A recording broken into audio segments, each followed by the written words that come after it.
Welcome to Tales, Tunes, and Tomfoolery starring Jerry Springer, along with Gene Galvin and me. I'm Megan Hills. We're recorded live in front of a brilliant studio audience at the Folk School Coffee Parlor in Ludlow, Kentucky. And here he is, ladies and gentlemen, Mr. Jerry Springer. Thank you. Oh, You're back. You made it back. yeah. I'm glad we have a big screen here so the people sitting way up in the upper deck, Yeah. they can see. So they can see you up Yeah. close and personal like I Yeah. have the privilege of doing Yeah. every week. You wouldn't know this, but it's like, you know, when you do a live show and then in these theaters or they always have the big screens, you know, and like the people sitting up front, they could look right at me And they're and looking up there. Looking at the screens. What am I there for? Well, I don't know, Jer. A lot of people ask themselves I have that. insecurities. I know you do. God love you. Hey, Gene. Hey, how you guys doing? Do you remember a few weeks ago I raised the question because I Yes. saw it maybe as an opportunity for myself that you get on a TV reality show called Running Wild with Bear Oh, Grylls. yeah, you did bring that up. Remember I talked about that?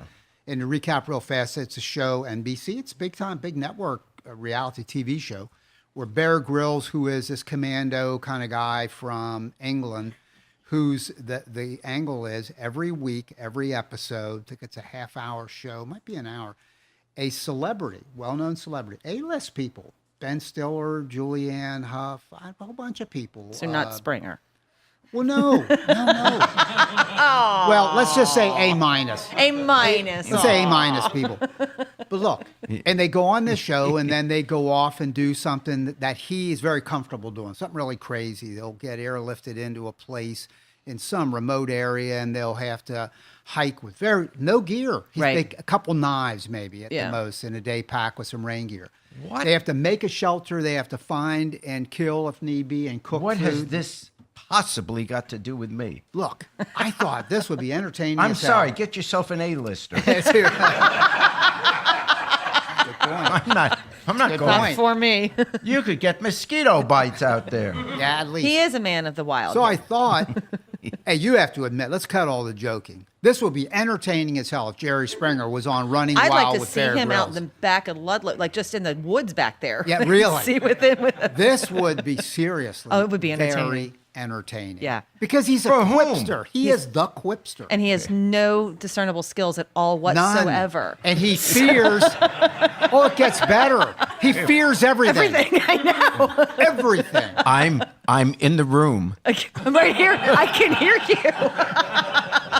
I mean, we say that with all due respect here. But No, I there's mean, no respect. No respect. But no, I mean, like that's you're not really an outdoorsy type. But isn't that what would make it so Oh, it'd be brilliant. freaking entertaining? It really would. So I said, would you do it? And what did you say? No. No way. He said, not happening. It's absurd. I don't You travel said, any place absolutely. without my It wasn't pillow. like, let me think about it. And his Metamucil. You That'd want be me great. to go? Megan. You want me to go in the wild? When No. I sit on a gosh darn pillow?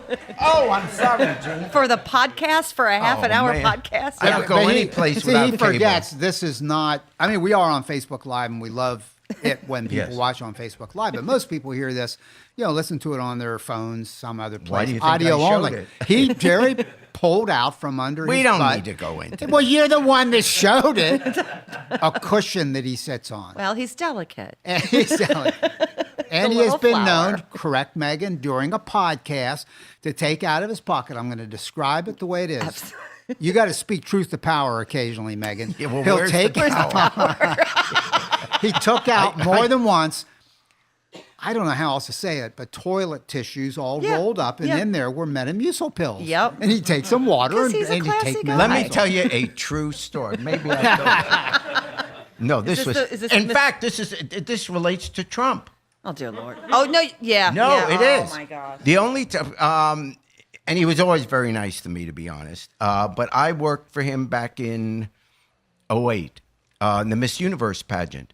And leading up to it, they have to have a Miss USA. And the Miss USA, I think, was in Vegas. I think it was in Vegas. Anyway, I'm one of the judges at that. In Miss USA, the the finals, which was in Vietnam, I was the host. But during the American one, I was one of the judges. And there were 4 judges. I was one of the 4, and the other 3 were beautiful young women.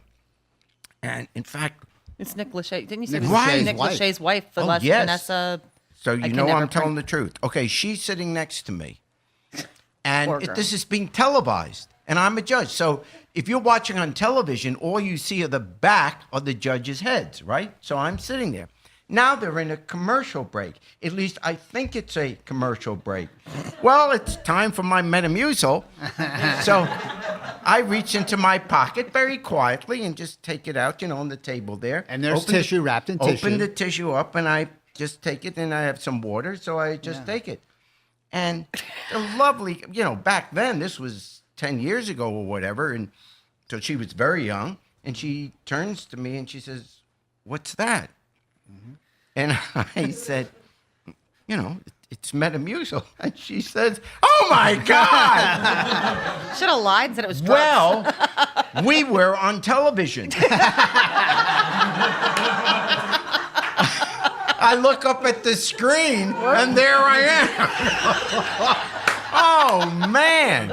Now That look, was embarrassing. Megan, I ask you. Yes, Gene. I am, by the way, I'm now head of the International Association of Executive Producers. So I know this business. It's a whole thing I that know you just this made business. up there. I will tell you, if he is hanging off the side of a rock face with Bear Grylls, and he says, "Megan, here's how I produce it." On camera, he says, "Bear, hold on, I got to take something." And Bear's hanging next to him on another rope. And Jerry takes the toilet tissue out of his pocket, and he takes it, and he says, "What are you taking?" He goes, "Metamucil." That would be great for this show. Oh my God. No. And then you could even tell that anecdote. And how many times have you heard people say, honestly, that Jerry, he's a regular guy? That's What do you think makes me regular? now. you are. Oh my God. I So just can't. I called. Just shaming myself. I know. See, and that's the thing. You I can't have get mad no- at Gene and I I have when no this is what filter. you do. I have no filter. So I called Evictus. Evictus is the production company. I called them.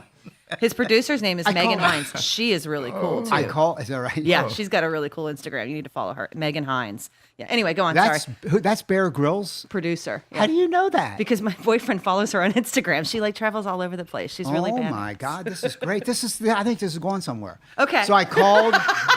Let me know when we get there, Gene. I hope. Can it called be far Evictus. away? Yeah. Because I'm now pitching. I'm Yeah. going to pitch this. Yeah, sure. Jerry Springer on Running Wild with Bear Grylls.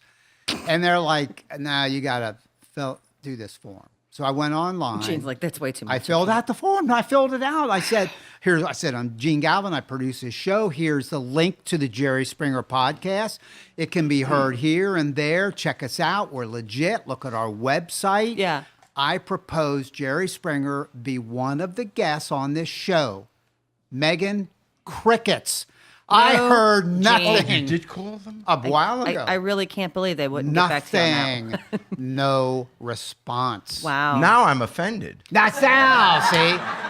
Now let's kick into our competitive gear. Let's get you So on what that happened? damn show. So it just ended there with no... I've not heard a word. Oh, she didn't say, "Well, we'll get back to you." Gee, that's an I've interesting heard idea. Nothing. Well, Nothing. And it's an NBC show? It's an NBC show. Well, maybe because they want me to live so I can continue nope, to do that's my not show. it. Nope.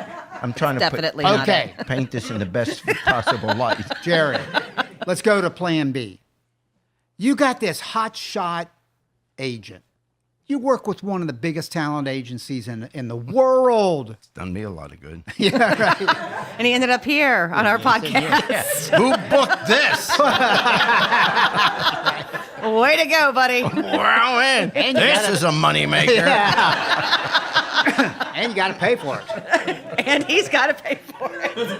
Get on top of You it. got another You're deal? doing this wrong. Now, turn the dogs loose on this. Get your agent on this. Oh, Get you man, on this show. They'll be all over it. Okay. All right. They'll be all over it. I tell you, man, I think that episode will write itself. I don't if we get you on there. I think Bear Grylls would just kill him. I don't think it would have to be the No. wilderness. He'd just be like, you know what, we're done here. I don't think so. Really. Anyway, we got Warrick and Lowell on later. They Yeah. are very good. They had been on. They were on a while ago when we first started, and then we've had them on recently, and we've brought them back. So they will be on to do a couple songs that are excellent. And I wanted to ask you, Jerry, I hear all this talk from Democrats. Well, I don't hear it personally from them, but in watching all the talking head shows, the Democrats are so optimistic. I'm a Democrat. We Democrats are optimistic about 2018. Oh, we're going to take back the House, take back the Senate. It's going to be great. Are we seeing it with clear glasses? I'm not sure. I think there may be a reason why, for the first time, we are. Let's be honest. For the last year and a half, virtually every day, certainly a couple of times a week, Trump does something. Either says something outrageous, tweets something outrageous, does something, whatever, that conventional wisdom, everybody jumps in, that's it, he's finished now, it's all over, we got him. And despite that something which would have ended the career of anybody else in politics, for some reason, he survives it. He's still around. And we always get the rationale, particularly from the Republican Party. Even the 32% of Americans that support him, even if you talk to them, most of them will say, yes, I support him. I love what he's trying to do. This is the 32%. And, but they will admit, there's always a but. Yeah, we know he's rude. We know he's boorish. We know he's conceited. We know he's, misogynistic, just horrible towards women, bigoted, whatever. So his behavior is always rude. And yet the Republican Party, to be fair, tolerates it. Because even though they admit all this behavior, there's then always the but. But I kind of like that he's, we need him to eliminate some of the regulations of my particular business. Or I'm a rich guy and they're going to do away with the estate tax, so that's going to mean a lot of money for me. So everyone in that party seems to be, not everyone, but most people in that party, the politicians seem to be rationalizing his boorish behavior because it's one thing that they want to get. I mean, no sane person says, I want my kid to grow up to be like Donald Trump. No one says, boy, I hope my daughter meets someone like Donald Trump, or, some guy like him dates my daughter. I mean, we all know that's horrible. And that, even if you like his politics, but it's horrible. We put up with it. Now, what has happened just in the last couple of weeks to suddenly, perhaps for the first time, change that equation? And I think what has happened and why I have some optimism about 2018 is I think there's a tsunami. And a tsunami is caused, as you know, by an earthquake under the ocean. And the earthquake is the women's movement, the Me Too. That has all of a sudden changed the landscape, not just of our politics, but of our culture. As long as Trump was going after a particular group, politically, the Repubs could always figure out, okay, well, we're not going to get Muslim Americans to vote for us, but they're just that group. Or we're not going to get Mexican Americans to vote for us because they're just that group. And we're not going to get blacks to vote for us because they don't vote Republican anyway. In other words, they could always politically figure out a way around the group that he just was incredibly rude to and bigoted or prejudiced, whatever.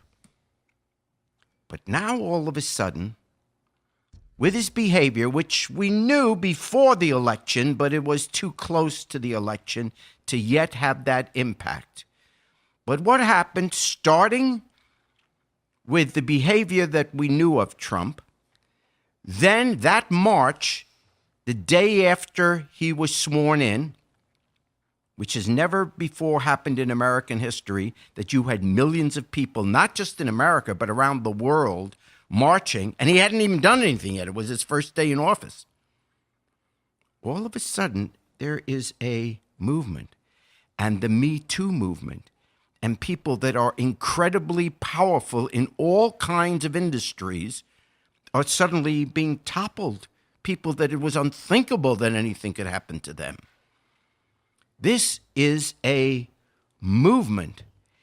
And the reason it's in a movement that is catching on is not just because of its moral worth, because being bigoted against Muslims, being bigoted against Mexicans and blacks and whatever your minority is just as immoral. But the fact is, now all of a sudden, there is not a family that exists in America that doesn't have women. You had a mother, you had a sister, you had a wife, or over 50% of the population, you're a woman yourself. And all of a sudden, whoa, they've taken on, the Republicans have taken on the entire culture. The entire culture. And think about it. This is an issue that can't go away. I mean, you can't even imagine it. What, you think in 2 or 3 months, people are going to forget it and suddenly it's okay to slap a woman on the butt, grab her, say what you'd like to do to her, all this kind of stuff, this kind of behavior? We're never going back to that again. I mean, really, that can never happen again. No one's going to ever put up with it again. That door has been opened. And now the Republican Party has been branded. Why do you think we got what we got in Virginia? Why do you think we got what we got in, obviously, Alabama, but what state am I? Oh, North Carolina. New Jersey, sorry. New Jersey, Virginia, and Alabama, though let's not pat ourselves on the back too much. Nearly half of Alabama voted for Roy Moore, an accused pedophile. It's pretty sad when you weigh pedophile or Democrat, and half the population goes for the pedophile. But the point is that all of a sudden, this is not an issue they can run away with. As long as Trump's still in the White House, as long as we have all the videos of the Republican Party endorsing Roy Moore, I don't care what they said in the beginning, they came out at the end all in for him. Every woman knows that. Any guy who ever loved a woman knows that. Any person that has a daughter knows that. That's it. Game over. So right now, that is the brand, this war against women. Don't worry about the war against Christmas and whether Starbucks puts out a cup with a Christmas tree on it. This is a war against women, and it's not just sexual. It's a war against women in terms of women's health, Planned Parenthood, early childhood education, all of the Medicaid, all issues that women think a lot about in the raising of their children, health care, willing to pass this tax bill where 13 million Americans will suddenly lose their health insurance. And this is what the Republicans are slapping themselves on the back. We got it through. The Republican Party, I don't care how great you thought it was and what great people they've had in the past, and they've had that. They've been wonderful conservatives that I don't agree with, but they have great values. Great Americans. But now they gave all that up. When you had to choose a side, they chose to be opposed to women. And that doesn't go away in November of 2018. So therefore, that march that took place a year ago, the march continues. And people have to speak up on this issue and continue to speak up. The election of 2018 is about that value, more than anything else we go to the polls for.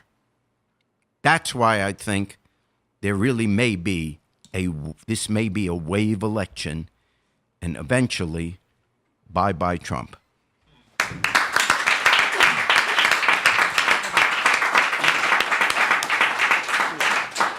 All right. Coming to the stage this evening, we have Warrick and Lowell. Hey, guys. They're battling through the crowds to get up here. Thank you, Jerry. That was really very well put. Thank you. Oh, Hello, that's right. gentlemen. You're a woman. That's right. I'm a woman. Turns out you know a few.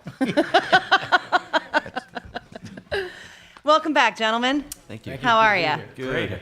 All right. So we have some brothers up here on stage, and you guys have been playing together for how long? Depends on who you ask. In this format, a couple of years, probably 3 years, but we've played in bands before, so. And who were some of your influences? Where did you get your? You've been with us before. We heard, have. Yep. Yeah. Kind of a country, classical yeah, country I vibe. think probably for me, Guy Clark. Steve Young for me. Yeah. Yeah, Hank Williams Sr. Yeah. Old classic country. solid country guys. Very, and very gals, cool. too. Yeah. Well, okay. First song this evening, Junkie's Son. All right. Let's hear it. Okay.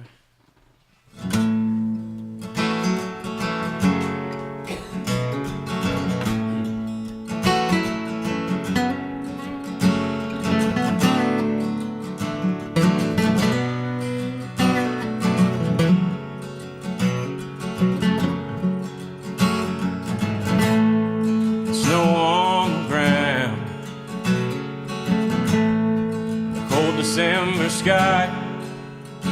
This'll be burning to your memory till the day that you die.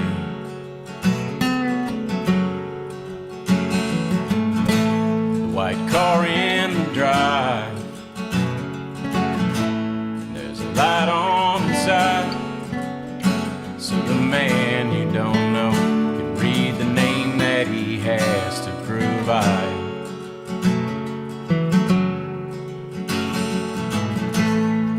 Letters will come, flowers and gifts will mean less to you now than you'll ever admit.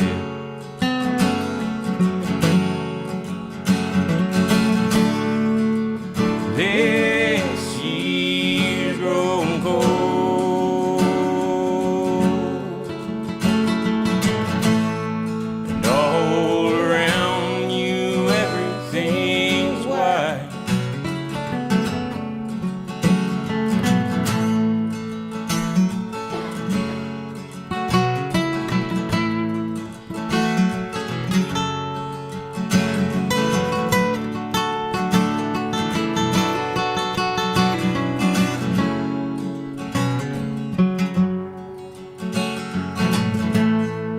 Friends gather round, and the judgments are bound to come from all the places where you'd expect them to.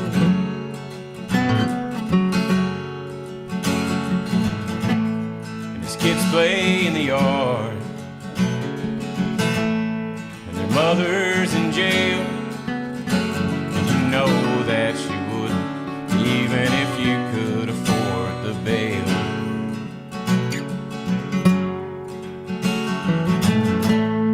You look in their eyes, you see who's inside, a drunk's junkie's son and the sorrow of your life.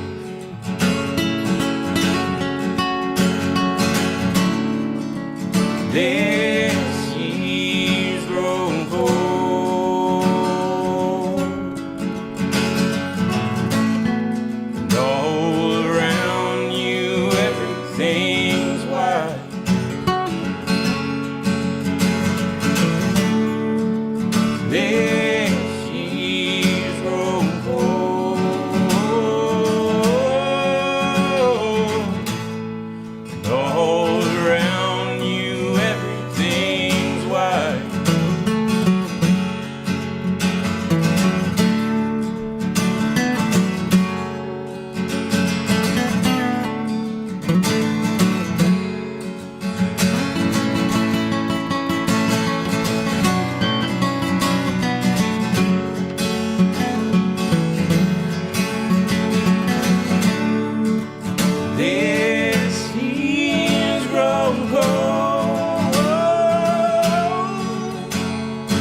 really beautiful.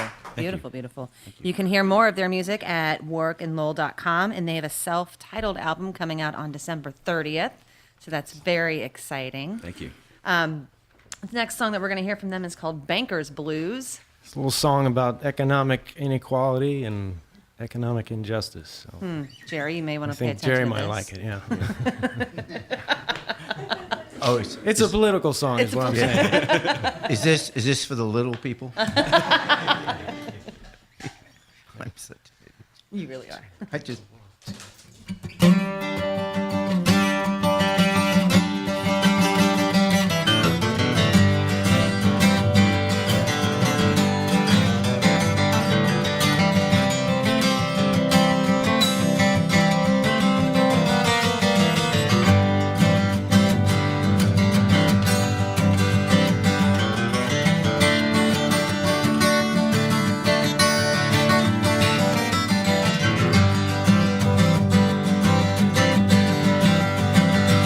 Thinking about failure, how the mark of a man is how many times he's fell down. Sometimes I think I wear the crown. I'm thinking about justice. Whatever's short on the table is always the highest in demand. Some always get the shortest hand.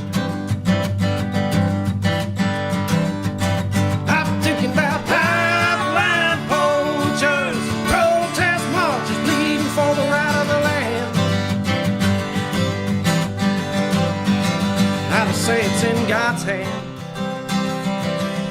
God ain't the one with the guns or the money from the man. I'm thinking about unknown truths. Hollywood features playing in a voter's booth.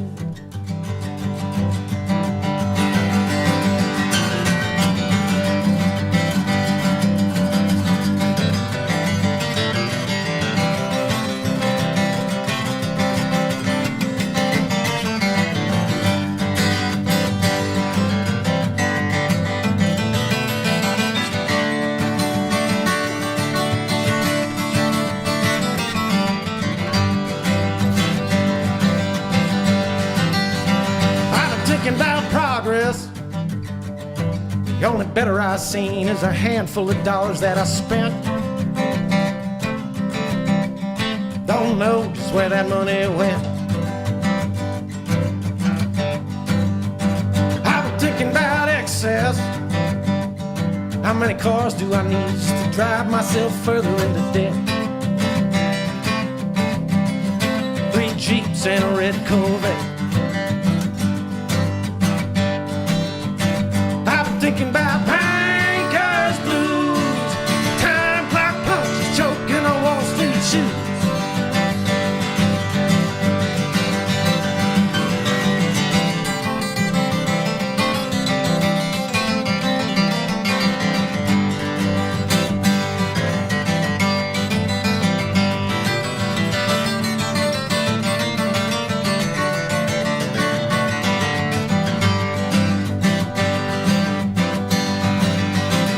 Say my life is in my hands. I ain't the one with the guns or the money from the man. Just a pissed off rabbit with his heels dug deep in the sand. Driving on over, choking on fumes. Somebody take this elephant and throw his ass out of the roof. I'm thinking about unknown truths. Hollywood features playing in a voter's booth.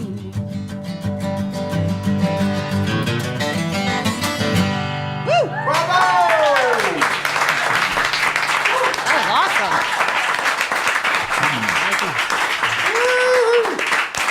Again, that is Warrick and Lowell. That was fantastic, guys. Thank you. Very, very cool. Yeah. Again, check them out, and we're going to have Mr. Jerry Springer help you out with Down by the Riverside on the way out here, if you don't mind. Can't wait. I want someone to say, I'm mine. I'm not going to. Yeah, you know what? We're good. We're good. We don't need that. Yeah, wouldn't it be great? The band just walks out. No, I'm sorry. We have standards. We've been waiting our whole career for this, though. But this is it. It's culminating here, huh? I'm so sorry. This is the low point, gentlemen. Down by the Riverside with Warrick and Lowell. Thanks a lot, guys. You guys were you. fantastic. I'm gonna lay down my heavy load down by the riverside, down by the riverside, down by the riverside. Gonna lay down my heavy load down by the riverside. Won't study, oh no more. Ain't gonna study the war no more. Ain't gonna study the war no more. Ain't gonna study, oh no more. Study the war no more.